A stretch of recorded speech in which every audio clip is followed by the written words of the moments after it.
समतापुर नाम के नगर में मधुसूदन नाम का एक व्यक्ति रहता था। वह बहुत धनवान था। मधुसूदन का विवाह बलरामपुर की सुंदर और गुणवंती लड़की संगीता के साथ हुआ। एक बार मधुसूदन अपनी पत्नी को लेने बुधवार के दिन बलरामपुर गया।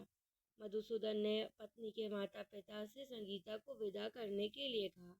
माता पिता बोले, बेटा आज बुधवार है, बुधवार को किसी भी शुभ कार्य के लिए यात्रा नहीं करते। लेकिन मधुसूदन नहीं माना। उसने ऐसी शुभ अशुभ की बातों को नहीं मानने की बात कही। बहुत आग्रह करने पर संगीता के माता पिता ने विवश होकर दोनों को विदा कर दिया। दोनों ने बैलगाड़ी से यात्रा प्रारंभ कर दी। 2 कोस दूर जाने पर बैलगाड़ी का एक पहिया टूट गया। वहां से दोनों ने पैदल ही यात्रा आरंभ की। रास्ते में संगीता को प्यास लगी। मधुसूदन उसे एक पेड़ के नीचे बैठाकर जल लेने चला गया। थोड़ी देर बाद जब मधुसूदन ने कहीं से जल लेकर वापस लौटा तो वह बुरी तरह से हैरान हो उठा, क्योंकि उसकी पत्नी के पास उसकी ही शक्ल सूरत का एक दूसरा व्यक्ति बैठा था। संगीता भी मधुसूदन को देखकर हैरान रह गई।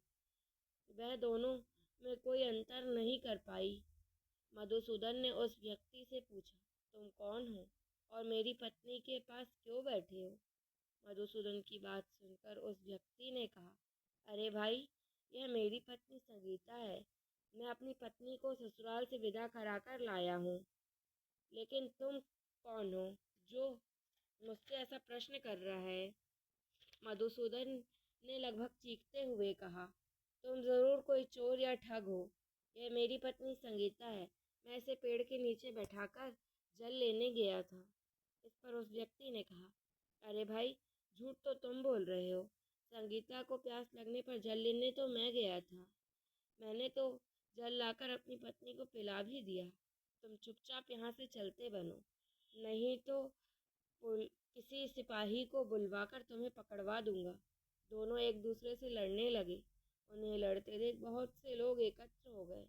नगर के कुछ सिपाही भी वहां आ गए। सिपाही उन दोनों को पकड़कर राजा के पास ले गए। सारी कहानी सुनकर राजा भी कोई निर्णय नहीं कर पाया। संगीता भी उन दोनों में से अपने वास्तविक पति को नहीं पहचान पा रही थी। राजा ने दोनों को कारागार में डाल देने के लिए कहा। राजा के इस फैसले से असली मधुसूदन भयभीत उठा। तभी आकाशवाणी हुई, मधुसूदन, तूने संगीता के माता पिता की बात नहीं मानी और बुधवार के दिन अपनी ससुराल से यात्रा के लिए प्रस्थान किया। यह सब बुद्धदेव का प्रकोप तेरे ऊपर बरस रहा है। मधुसूदन भगवान बुद्धदेव से प्रार्थना की, हे भगवान बुद्धदेव, मुझे क्षमा कर दीजिए। मुझसे बहुत बड़ी गलती हो गई।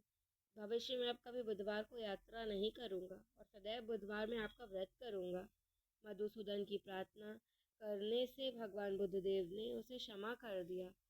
तभी दूसरा व्यक्ति राजा के सामने से गायब हो गया। राजा को यह सब देखकर अत्यंत आश्चर्य हुआ। तब राजा ने असली मधुसूदन और उसकी पत्नी संगीता को सम्मानपूर्वक विदा कर दिया। कुछ दूर चलने पर रास्ते में उन्हें उनकी बैलगाड़ी भी मिल गई। बैलगाड़ी का टूटा हुआ पहिया भी जुड़ चुका था। दोनों उसमें बैठकर समतापुर की ओर चल दिए। मधुसूदन और उसकी पत्नी संगीता दोनों बुधवार को व्रत करते हुए आनंदपूर्वक जीवन यापन करने लगे। भगवान बुद्धदेव के